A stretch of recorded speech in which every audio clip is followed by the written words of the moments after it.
Okay, so welcome everyone to this Genesis Innovation Workshop on the Australian advantage for clinical trials. I'm delighted to be joined today with a large group of South Australian companies and representatives to tell you all the great advantages of developing clinical trials there, but also to showcase their expertise on some technical aspects that I'm sure you could benefit from. So just a few housekeeping points. If you could keep microphone, cameras off whilst we are doing that. And also the meeting is recorded for further watch and also to share with any colleagues you may want to share with. So without further ado, I am going to introduce James Ross, who will take it from there, introduce you the workshop and the different panelists. If you have any question, you could drop them in the chat box and we will pick from there. Thank you very much. James, over to you. Thanks a lot. Ladies and gentlemen, I'd like to welcome you to our workshop session this morning, the Australian Advantage for Clinical Trials in South Australia, which is being held in discussion with several leading industry figures from Adelaide. As mentioned, the session is being recorded and will be available later on demand. My name is James Moraz and I am the Regional Director for the UK and Europe for the Government of South Australia, based in London in Australia House.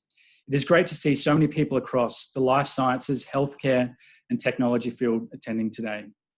I'm here to talk about how the South Australian Government can help your health and life sciences businesses grow in Australia and the Asia Pacific. On this morning's panel, based in Adelaide, we have 7 leaders from industry, including 5 CEOs, who will be talking about why South Australia is an easy choice for clinical trials. You will learn about the different parts required for the conduct of a trial, from government initiatives to all the services, including clinical sites, ethics, project management, R&D tax incentives, and data management. Some simple facts you might not know about South Australia. The state covers over 1 million square kilometres. That's 4 times the size of the UK and double the size of Spain. You might be surprised to know that our population is roughly 1.7 million people, which is almost the same size as Essex, but I assure you that's where the similarities end. Thanks in part to the £2 billion spent by the state and Commonwealth Government investment into Adelaide Biomed City, we are becoming an increasingly attractive location for life sciences companies. Adelaide Biomed City is a world-class cluster that features the new £1.3 billion Royal Adelaide Hospital that was recently opened in 2017. There are new buildings belonging to 3 major universities, local universities, and the South Australian Health and Medical Research Institute, which hosts over 600 researchers. And we also have a second, SAMRI 2, being about to be built, which will host the first proton therapy machine in the Southern Hemisphere. What's more, all these institutions are co-located in a single vast site in the centre of the Adelaide CBD, or Central Business District. Adelaide Biomed City encompasses the entire pipeline from education to clinical research to patient therapy, translation and commercialisation. The catchphrase bench to bedside really does hold true here. Adelaide is recognised as being an ideal test market for the prototyping of new products and services. That is because of our ethnically diverse and stable population, which covers large urban and remote rural areas. Our government is open for business. I have a team here based in London who are ready to help. A region the size of ours does act quickly and decisively, and that's shown by our world-leading position with renewable energy. If you have a good idea and want to partner with the government, we can provide direct access to key decision makers, including cabinet ministers and our Premier, who are always available. In Adelaide, we have a team led by Dr. Sandra Hack, who will be joining us, who is speaking next on as a single point of contact for health and life sciences companies in Adelaide. The team comprises health industry professionals with global experience. Their sole purpose is to identify business development opportunities for companies like each of you attending today. To tell us more about the exciting developments in South Australia's clinical trial ecosystem, I would like to introduce Dr. Sandra Hack, who is based in Adelaide. Over to you, Sandra. Hello and good morning everyone from South Australia. and thank you, James, for the introductions. I'm very pleased to welcome you to today's innovation workshop about the advantage of clinical trials in South Australia.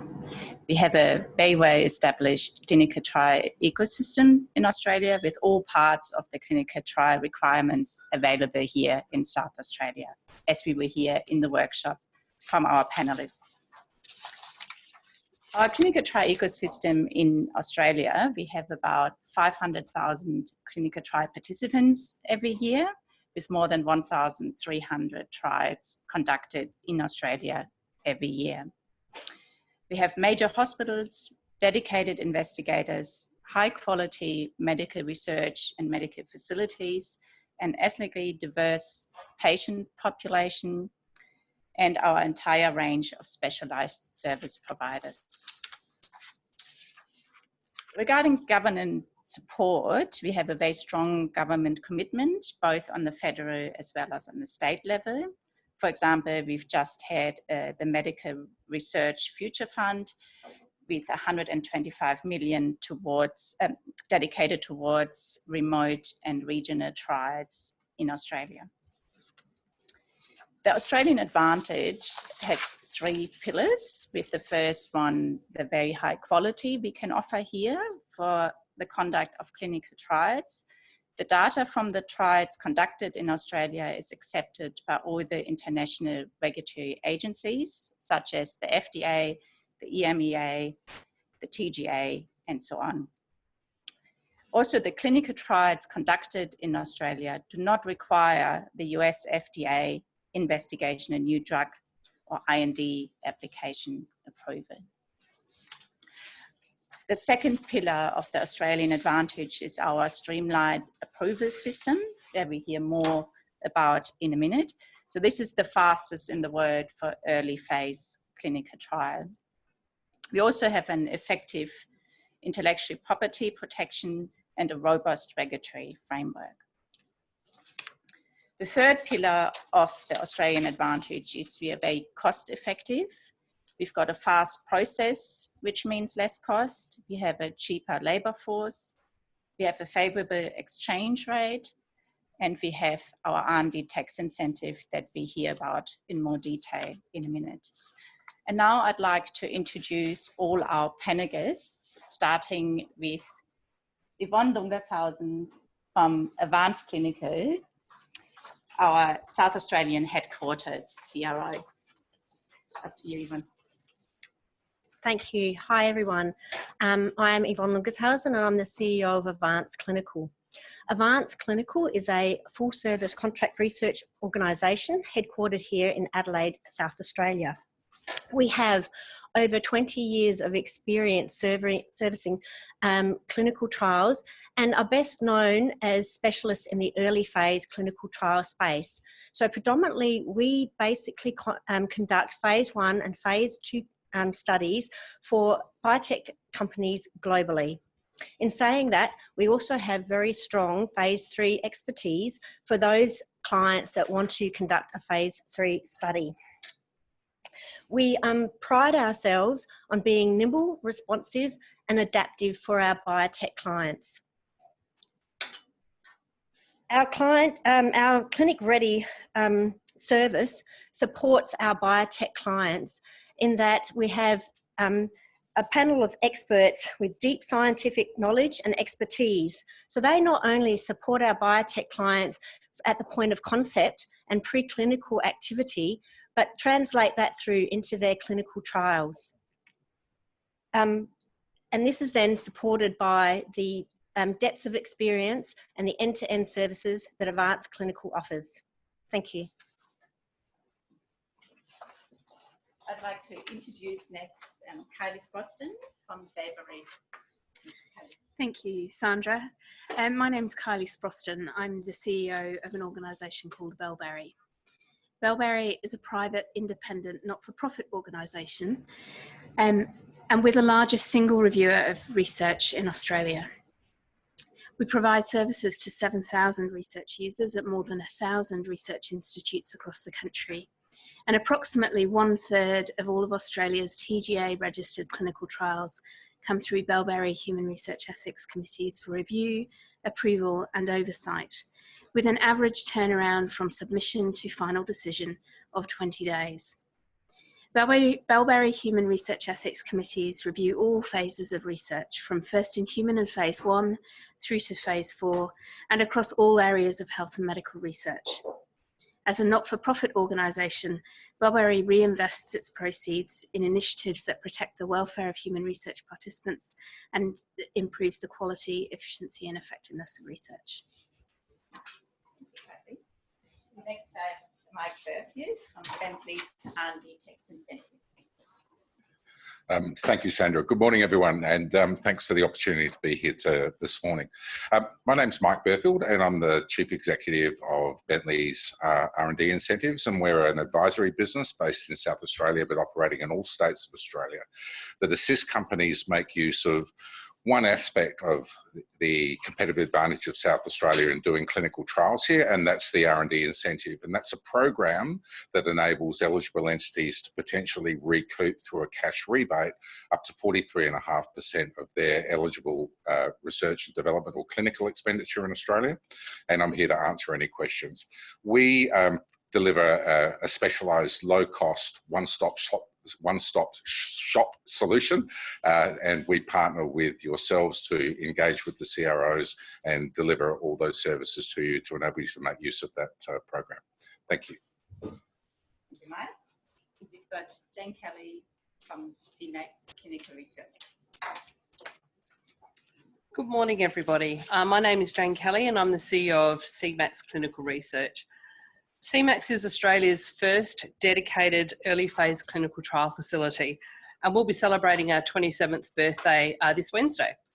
So opening in 1993 and based here in Adelaide in South Australia, we provide clinical trial site services for companies located all over the world.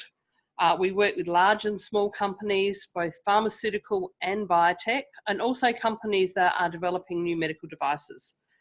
So we specialise in phase 1 studies, particularly in the first time in human space, but we can also assist you with study conduct once you get into latter phase with your compounds and study designs.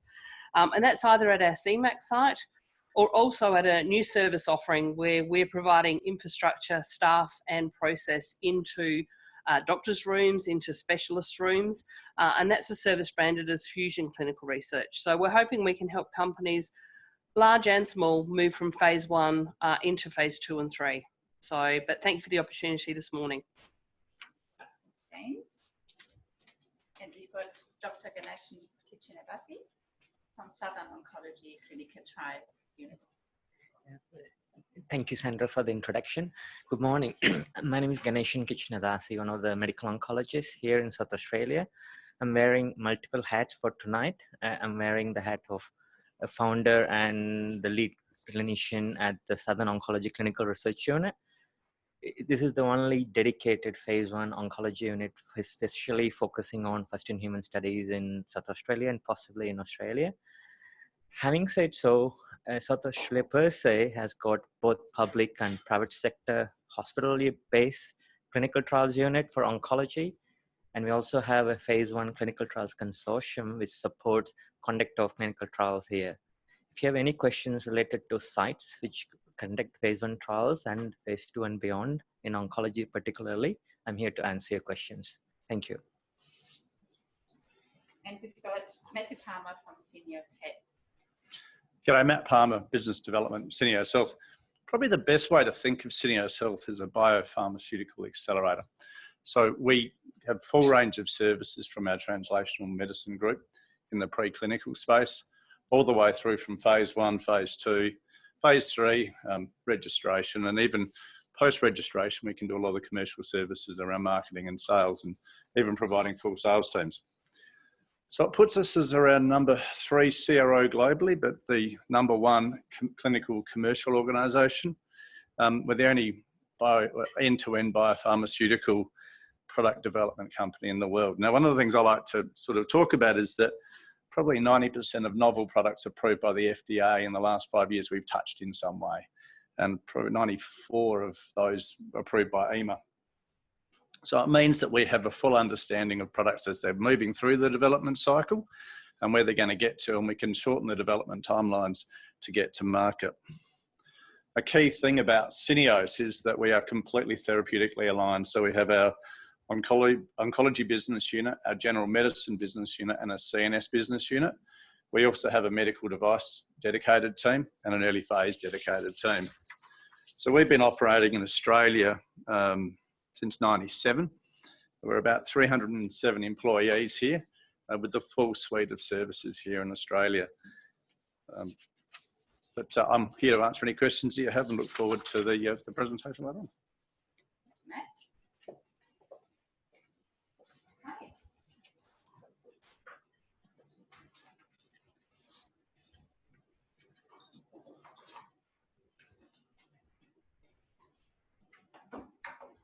We have our whole panel here now, sitting down. We're going to discuss some questions, and we will have some time towards the end of the session for your questions. So please either put them to the chat or leave them for the end, and we put them to the panel. So I've got a few general questions. That would be great if we have some people answering that. So what are the key benefits of running Triads in South Australia? I don't know, Yvonne, would you like to answer I'm happy something? to start with that. So I think we're very fortunate here in South Australia because we've actually got services to cover the whole gamut of what's required in terms of running a clinical trial. You've got CRO services, you've got site services. We actually have the headquarters here for the central IRB, the ethics committee, and we've got really depth of expertise. Jane Kelly mentioned in her opening that Cmax was the first dedicated phase 1 facility in Australia, and you know, I think the strength of the early phase sector has really grown in this state. I'm really happy for anybody else to chime in at this point. Yeah, look, I think we've had good support from government too, and obviously the government's been putting together the health sector plan to really facilitate growth of the clinical trial sector and the pharmaceutical and biotech sector in South Australia. We have a very good therapeutic spread. I mean, when you look at some of the key opinion leaders working at some of the major hospitals, they're top quality globally. A very good talent pool to draw from as well. I think it's some of the most educated unemployed in the country. So there's a lot of people that are coming through and fulfilling those roles in clinical research. So as a space and thing right in the middle of Australia, it's a great place to service the country and globally as well. And I just want to add to what Matt has said. So people look at South Australia and think it's a small population, but there's huge advantages to having a smaller population than a larger population because there's access to, for those patients to be able to get to those clinics and to the centres. So we can draw from east, south, north and west. It's not too onerous. And as Matt said, you know, even around this table, we've got outstanding clinicians servicing the clinical trial sector. You know, state-of-the-art facilities and state-of-the-art experienced clinicians doing clinical trial work here. Yeah, with good collaboration across the network, which I think is really important. Somebody wants to add something, Mike? No? Oh, good. So can I add something? Yeah. So I'm mentioning about public-private collaboration. We do have a very good public health system in Australia, but private sector also allows clinical trial conduct, and there is seamless exchange of information, skills, knowledge, and patients move between public and private sector for clinical trial participation. So that's an added advantage over other places. Great, thank you, Ganeshan. And another question would be, what are the startup timelines for the clinical trials in South Australia? And how would you deliver those timelines? Sure. So one of the significant differences, of course, in the regulatory framework here in Australia compared to other places is that the review, both the scientific and the ethical review of clinical research is delegated to independent human research ethics committees that are registered and certified by our National Health and Medical Research Council.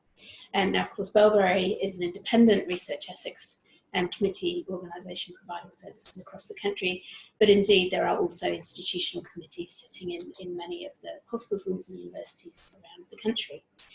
Now, because that service is delegated, really, we have specialist providers for whom this is all we do, and Bellberry is a good example of that. But we provide turnaround from submission to final decision of 20 days, and that's some of the fastest startup in the world. When a sponsor submits an application to an ethics committee for review, once they have received approval for that, they simply provide notification through an electronic system to the TGA, and they can get underway. And I would throw to my colleagues, but it really is not unusual at any stage of, at any phase of clinical research, to have first participant in the world dosed here in Australia because of that time. Yeah, we've seen that quite a bit at Cmax, so that we will get first patient in on multi-centre. One of the other things that Medicines Australia has very much been the forefront of is actually standardising many of the legal contracts and the indemnities, so that, and pretty well all the companies have adopted those, but it actually really speeds up that process so that you can get a contract indemnity signed straight away. So that's been very important. Yeah, and there's a lot of work being done to try and expedite timelines, whether it be through ethics and governance. I know that the state government's looking at some initiatives with single point of entry and a number of other things to really build on the knowledge and experience that we have in the state. Because the easier it is to sort of get things up and running, the more time you've got to do recruitment. The more predictable it is, the better it is for your board of directors, your finance people, your investors. So building a predictable startup is really important for biotechs, and even for big pharma. I mean, they're measured constantly internally according to metrics. So yeah, that's something that's really been happening a lot here across the territory. Yeah, I'd like to add to that. Look, the fastest timeline that we've achieved for a phase 1 study from submission to actually first patient dose was 4.5 weeks, which was extraordinary. Mind you, we had a very solid package and that all went through very smoothly. And so that, obviously helped, but that was outstanding. That was amazing. And I might just finish that off by saying, of course, the timelines that we were talking about, I have to say this is the ethics committee, are average, they're not guaranteed, and obviously it will depend on the complexity and the quality of the submission that's received. The other thing I might just say though is that, Bellberry HRCs have also been providing emergency fast track reviews for COVID research in particular, as with many of our colleagues around the public sector too.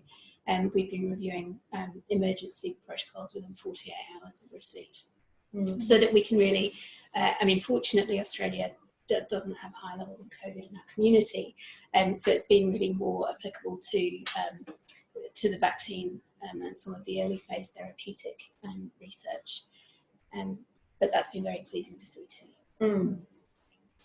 Excellent. Great, thank you. I might move on to ask Mike from Bentley's about an estimation of how much does it actually cost to set up and run the Australian company and claim the R&D rebate. And maybe you can just do a couple of sentences about the R&D rebate for somebody that doesn't know about it. So to answer that question, I'll just go back a couple of steps, okay? Is that the first part of it is why you have to do it, is that the R&D tax incentive is a program which supports eligible expenditure on eligible activities by eligible entities. And an eligible entity is typically an Australian incorporated company. So as we run into the cost part of it, is that the program works through the Australian taxation system. So when you look at it this way, when a company is generating a profit, you pay tax on those profits. When a company is not generating a profit or has losses, those losses are carried forward into future years and offset against future profits. So with the R&D tax incentive or rebate, it works by enabling you to effectively cash out those losses to the extent of your eligible clinical expenditure at the rate of 43.5 cents on the dollar. It's a very generous program. So when we look at the costs associated with that, there's typically a cost of setting up the entity in the first place. Every eligible Australian entity must, or every eligible entity must have a resident director, so there are costs associated with that.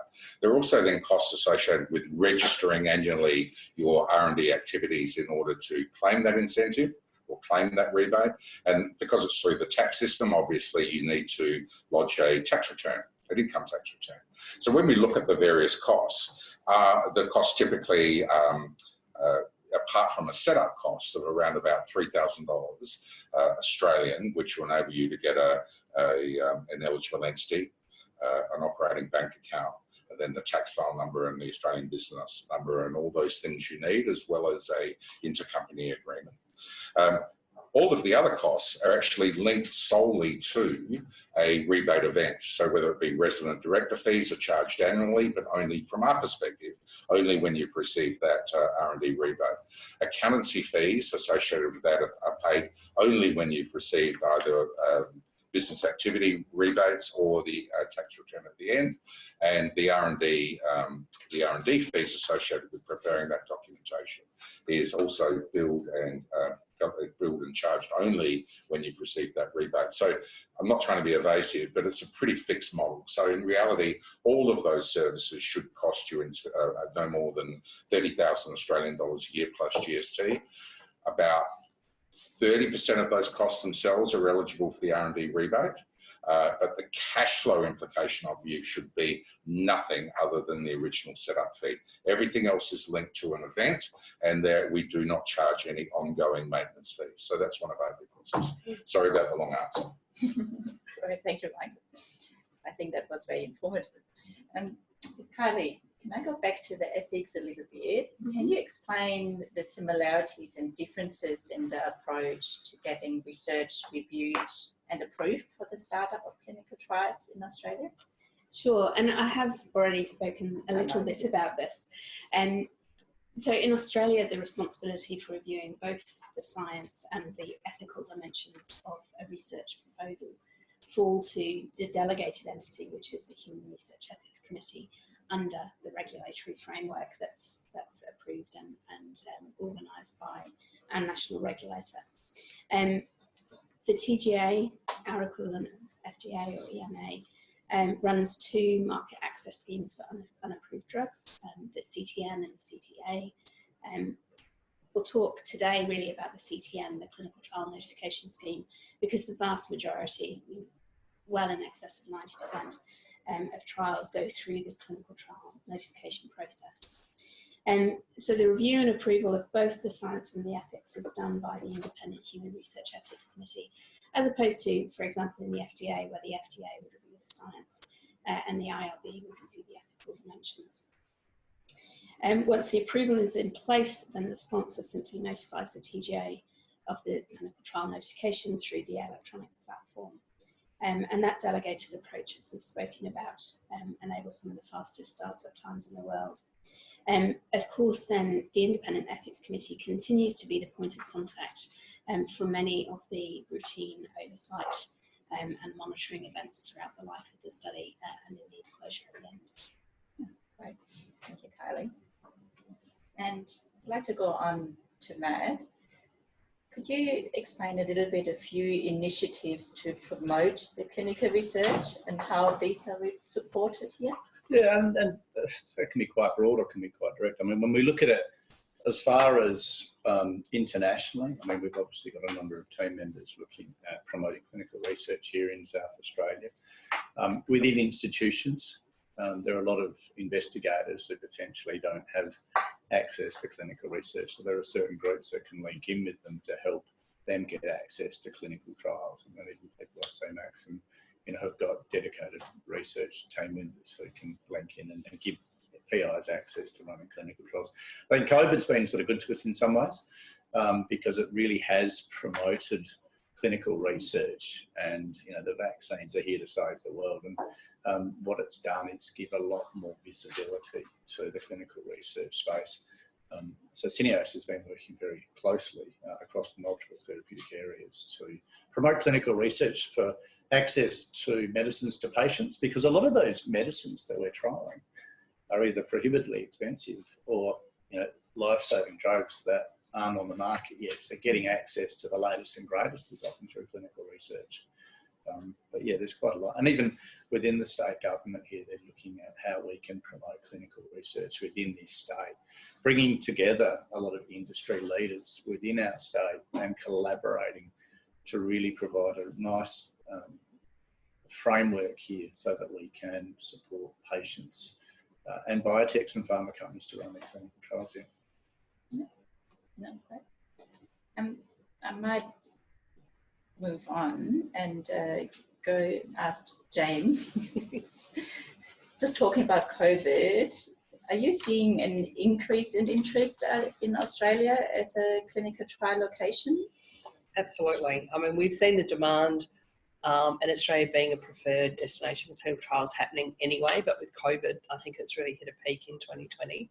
And a lot of that has been, you know, Australia's low or negligible COVID transmission and certainly community transmission rate. So we're seen as a safe haven to run clinical trials. And, you know, sponsors, traditionally we've had a lot of work from the US and Asia, but we're seeing a lot of interest now from Europe and the UK, really where sponsors are looking to sort of de-risk their programs, which originally they had planned to run in the Northern Hemisphere and now looking to the Southern Hemisphere for an alternative destination.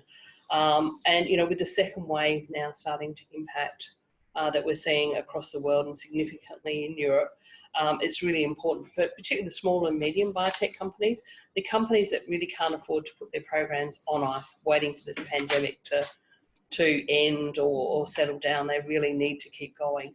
And that's important from a community ethical point of view as well, that we need those new medicines. It's not just COVID vaccines or COVID treatments, it's all new medicines. We can't just shelve all those programs and put them on ice until we wait for it to settle down.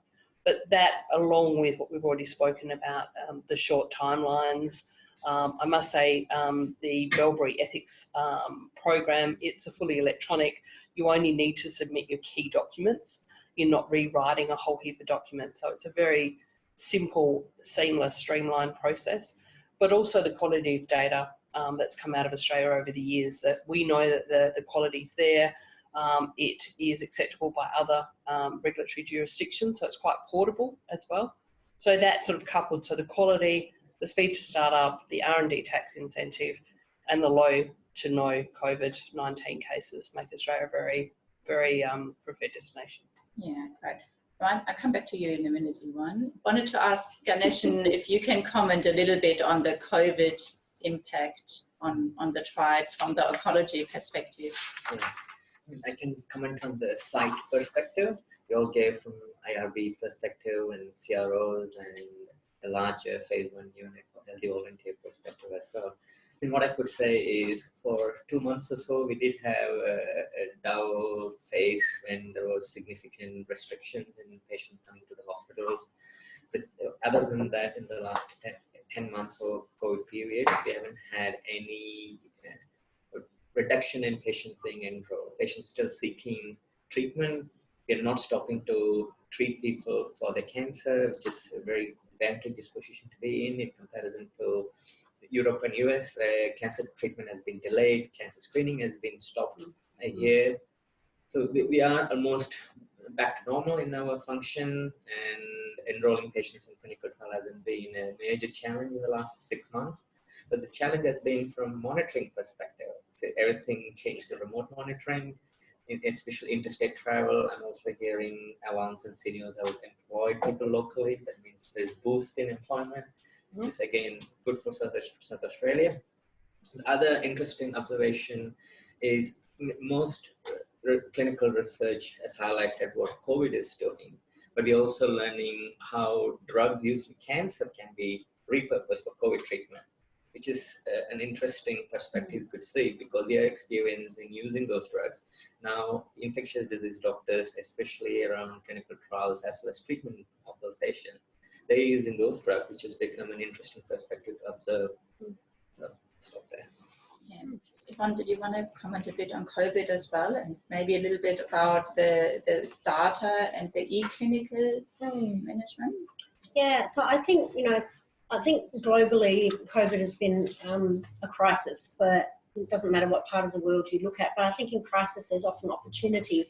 And for a long time, the clinical research sector has had opportunity to do things smarter and faster. And what we've seen, is what has normally taken a much longer period of time to progress clinical activity with COVID treatments and vaccines has been shortened dramatically. Maybe some would argue too much, but we've had to do that by necessity. But also what's come with that is some of the challenges, as Ganeshan has mentioned, in terms of, monitoring has been challenged by CROs. So patients might be seen, but we've had to have social distancing and, being able to have a look at that data. And so for a long time, we've had technologies available to us, as in, e-source and e-consent and, telemedicine type options, but the uptake globally has been quite slow.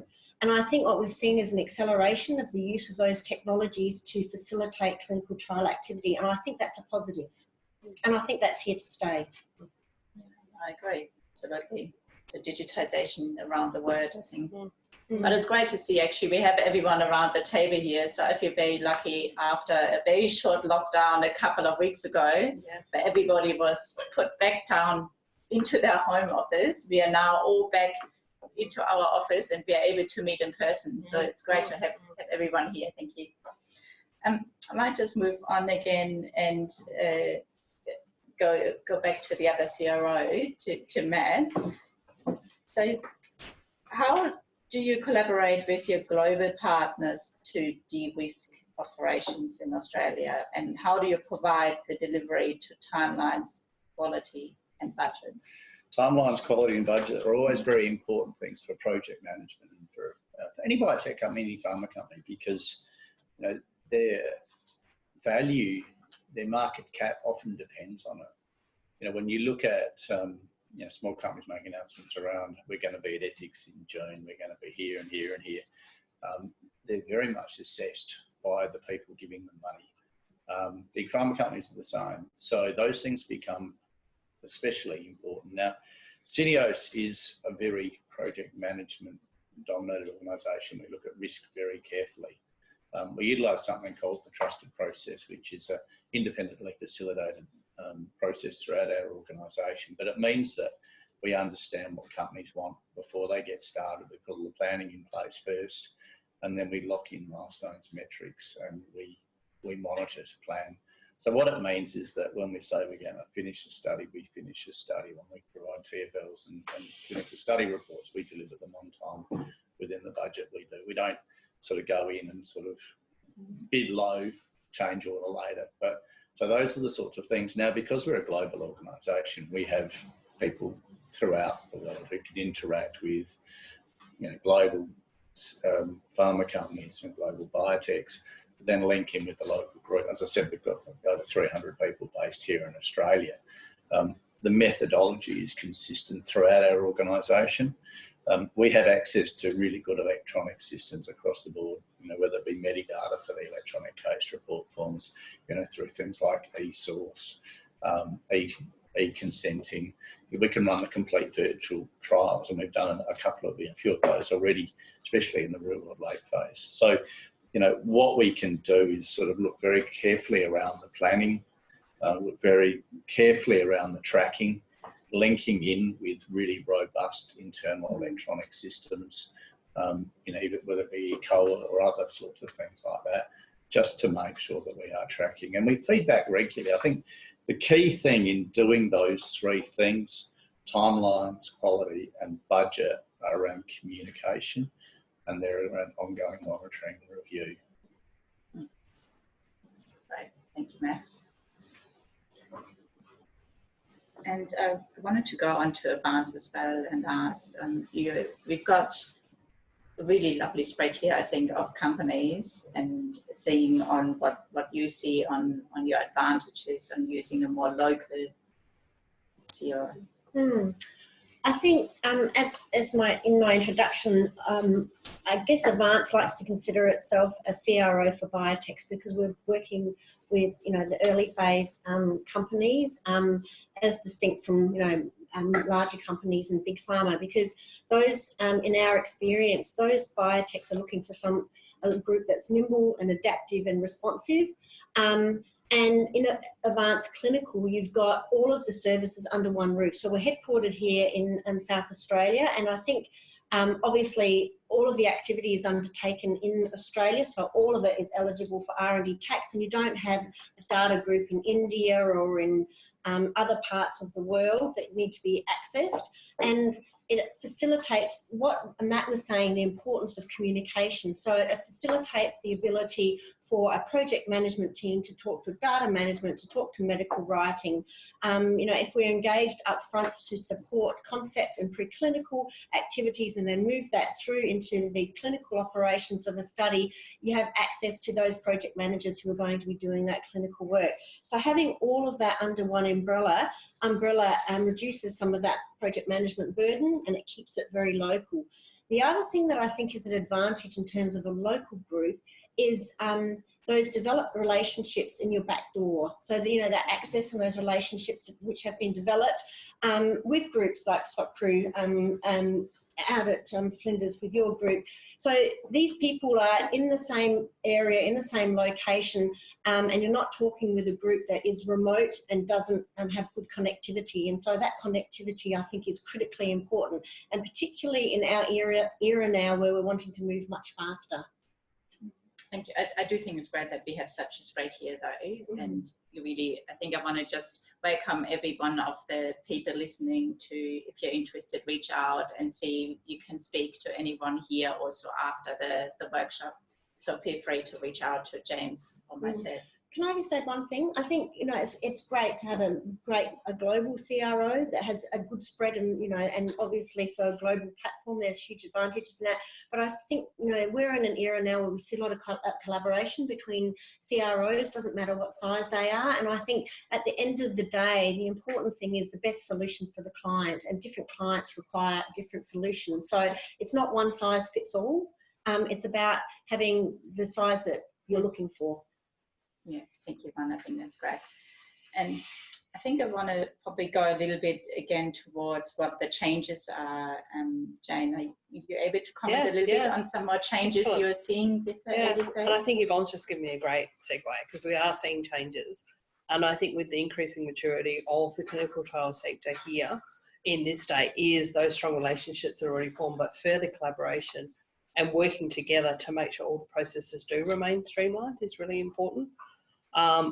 You know, we're seeing growth across the board. I mean, Bellberry now have 12 committees. The CROs are putting on new staff. I'm sure you are, Ganesan, as well.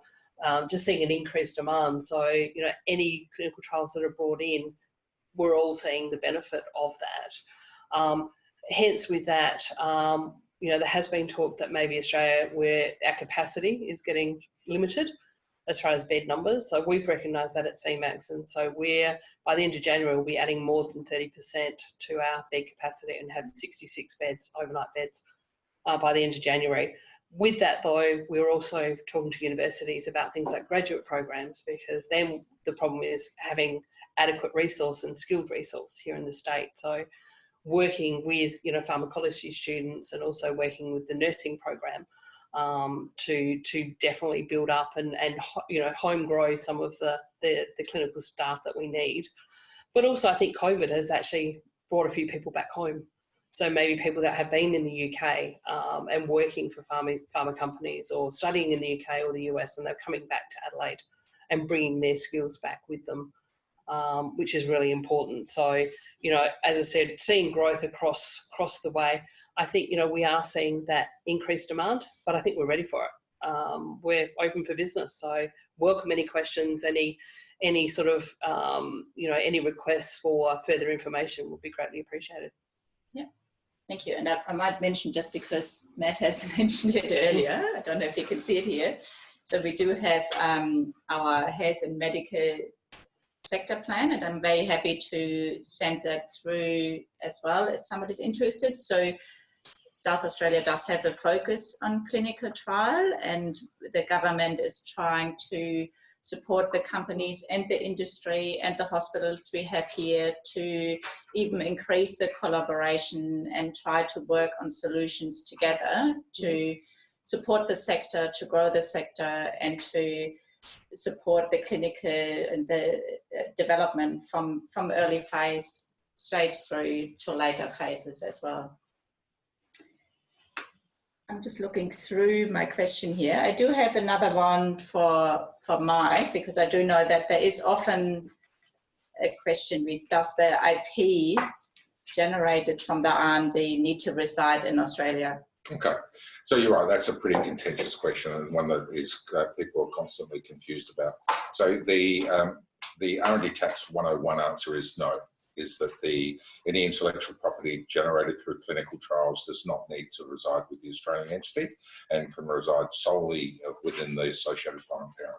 The 102 answer, though, is that there are some complications, is that the most important part of it is that the Australian company in some way has the potential to be rewarded for the contribution it makes to that intellectual property. And then that starts to introduce some transfer pricing related issues and others, but that's a really a 102, 103 issue.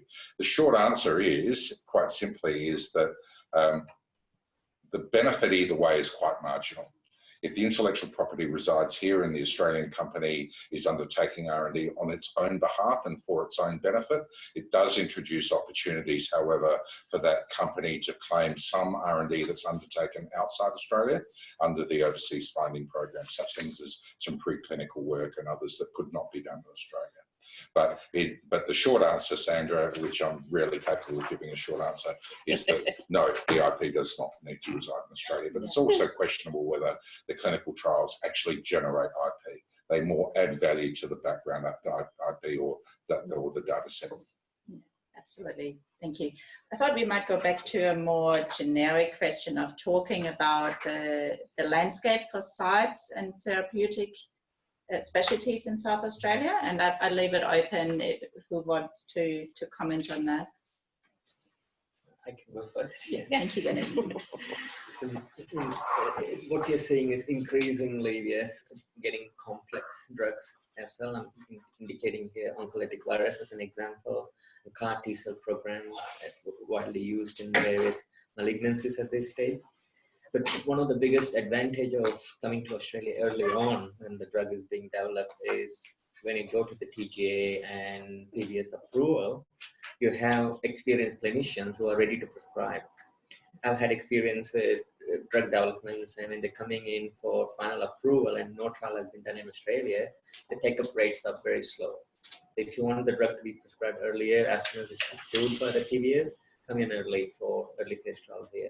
Clinicians' experience, they know the toxicity profile and clinical utilization. Clinicians can also provide guidance on the trial design, and we do that very well within South Australian facilities. And Soccer has capacity to do that as well. In terms of any type of drugs and non-drugs, even devices, you review several device trials, which are routinely done in Australia and South Australia as well. So we've got capacity for all types of interventions, drugs or non-drugs, for cancer and non-cancer illnesses. I'd be happy to provide some headlines as well in terms of the overall statistics on the portfolio of trials, if you like. So these statistics come from the Bellberry portfolio. As I said, it's about a third of all of Australia's clinical trials. So it's a relatively representative data set. And for the last complete year, I mean, obviously we've heard several times, first in human and phase 1, of course, is a speciality. And just over a third of all trials conducted are first in human and phase 1. About 20% of trials then are phase 2. And we often hear questions about Australia's capacity to run phase 3 trials. Statistics actually, prove that not to be the case. So again, about 20% of all clinical trials are phase 3. And of course, of those, a very large number are multi-centre trials. So Australia really has very strong capabilities across the phases, and in a couple of very kind of niche areas, including the early phase and including being very ready and set to go with global multi-centres. So about a third of all trials in Australia are multi-centre, and most of those, of course, are global. 70% of all trials reviewed across Bellberry were funded by global sponsors. And in fact, of course, the major sponsors that we see represented are the US, Europe, and Asia Pacific. So really, truly, you know, any and all directions we're very happy to work with. And the types of research really right across the spectrum. So top categories from number 1 down: cancer, dermatology, immunology, musculoskeletal, cardiovascular, neurological, respiratory. I could go on. Really, essentially all of the categories are represented. We have a very well developed healthcare system, as has been mentioned, that really is a hybrid of a very strong public single payer system and a very capable private system that carries about half of our clinical trials, sponsored clinical trials. And of course, a population that expects access to the latest therapies and then really drives that expectation in terms of our research sector providing. And I'd like to add that I think it shouldn't go without saying that it is a high quality landscape. So the data generated in Australia that contributes to whether it's a global clinical trial or a phase 1 is readily accepted by all of the regulatory agencies across the globe, and I think that's very important in terms of the high quality landscape that we've got. And I'm going to pivot a little bit because some of our listeners might not be aware, but you can actually get your clinical data in Australia without having your in-country R&D in place first, which is one of the big attractants for coming to Australia and accessing our populations, whether it's a healthy volunteer, whether it's a patient population, whether it's a phase 1, phase 2, whatever. And that's, you know, hugely advantageous.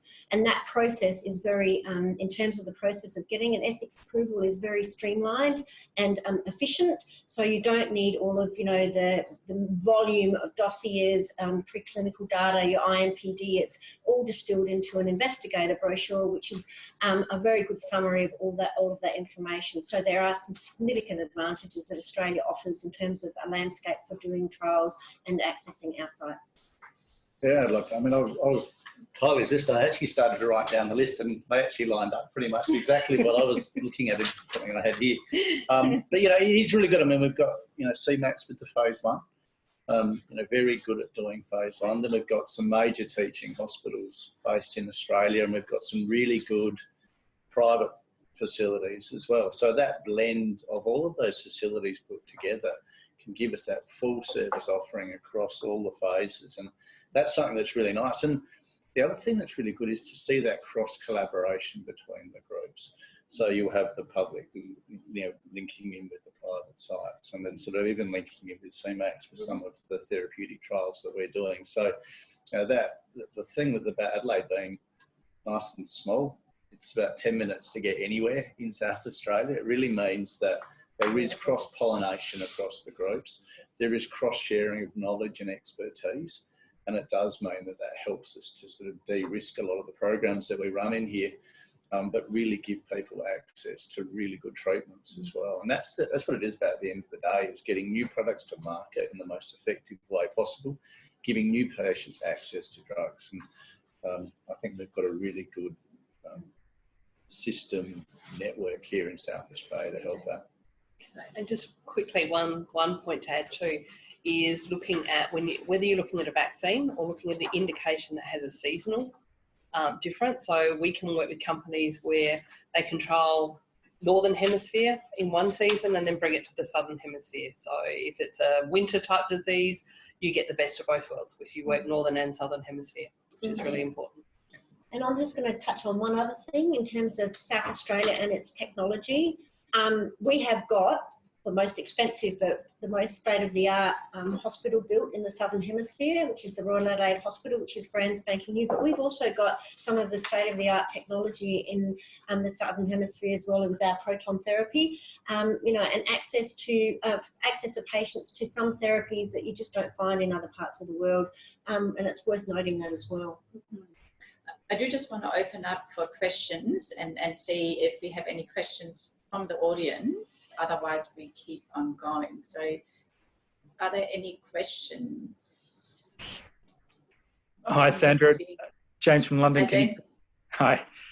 Thank you to the panelists for your really interesting and practical discussion. I wanted to ask a question about whether you can, any of the panelists can talk about international collaborations with companies based in the UK or Europe. If you can sort of talk in a bit more detail about how that has worked and how you've managed time zone and digital collaboration, I guess. Okay, thanks, James. I need to transfer it to you. James has asked about any international collaborations, any sort of companies from the UK that you've been working on, if anybody would be able to comment on that, or Europe as well. Yeah, look, increasingly we're seeing a lot of interest coming from, Syneos obviously a global CRO, so I'm sure you're working with a lot of global players. CEO is based in the UK, so we have a lot of. But as a smaller CRO, predominantly we used to have a lot of clients coming from the US, and increasingly we're seeing Asia as a big player, but more recently, yes, Europe is certainly coming to play. But as a smaller CRO, and I talked about collaboration before, we certainly collaborate, and certainly when we extend into global platforms, and most of our studies do eventually move into more of a global platform, we are working with CROs from across the globe, and also those located in Europe and in the UK. So, we certainly don't just focus on our own backyard. We look at this as a completely global collaborative exercise when we're running clinical trials. And as I said, at the end of the day, it's about having the best solution for a client. And so obviously some global CROs are better equipped to do that because they've got their footprint all over the place as well without having to do that sort of collaboration.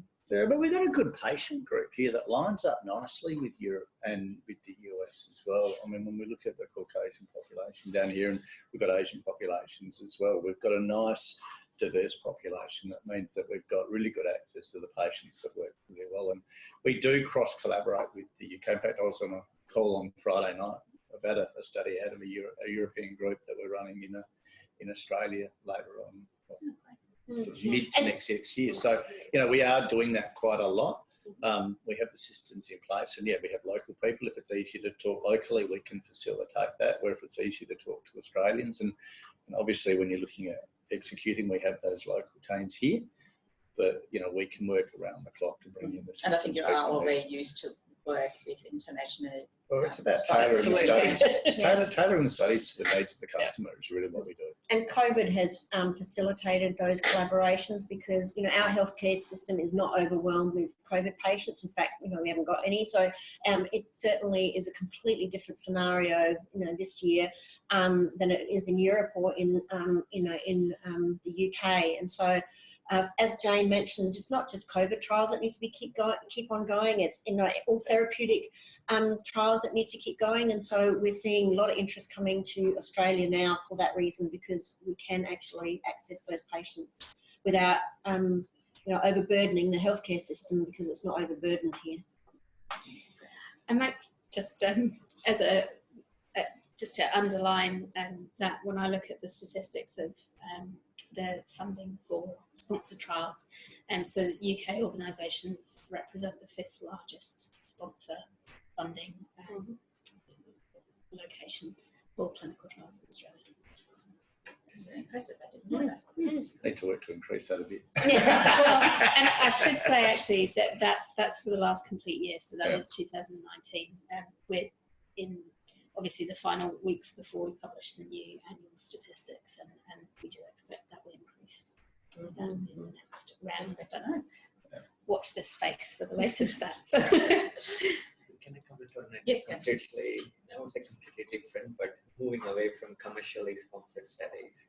So I'm looking at the investigator-initiated research and cooperative groups that EORTC might have heard of, and we haven't had much interaction with Cancer Research UK. If there's something interesting we could facilitate here, but quite a few trials in collaboration with European Organization for Research and Treatment for Cancer. That group, we've done plenty of studies through collaborations nationally and within South Australia as well. So that's something to keep in mind, not just commercially sponsored trials. Absolutely. We have capacity for that. Thank you. I think that's a great finish here. So I might actually go around and thank everyone here for participating at a later point of time. And if there are, we do have a few more minutes maybe. If there are any more questions, please send them through. The networking app, I think, is still going to be live for another few weeks. So James will be available over the day in the UK time zone. I'll be available by email. Please reach out. We're very happy to take any messages and pass them on onto the whole clinical trial ecosystem here. and I hope you have enjoyed our panel discussion here, very diverse group here. And thank you everyone for listening. And James, do you want to do a final goodbye as well? Yes, yeah. Thank you, everyone, for joining us today. Like Sandra mentioned, I'm based here in London, so I'm available throughout the UK time zone, and Sandra, obviously the opposite 12 hours. So please do connect with us if you have any queries. We're able to forward lots of information from each of the panelists through, and also provide some broader information on the ecosystem. So please do reach out to us, and thank you for joining us. And so my turn to say thank you. Thank you for all our, well, I think we'd ask the Australian side of it, but thank you for joining. I thought it was really good discussion, and I really like the emphasis on the ecosystem. So to show that as it's a group, it's not just few individuals who are actually delivering this clinical development supports, but you're a group with different stakeholders, and you all collaborate really nicely together, and that's the way forward to deliver good clinical developments. So thanks a lot for joining us. Thank you, James, chairing from London. As mentioned, this was recorded, so it will be available from Wednesday on the event platform, and I welcome you to share with any colleagues or people who think would be interested, and to get in touch with James and Sandra. Thanks very much, everyone. Bye.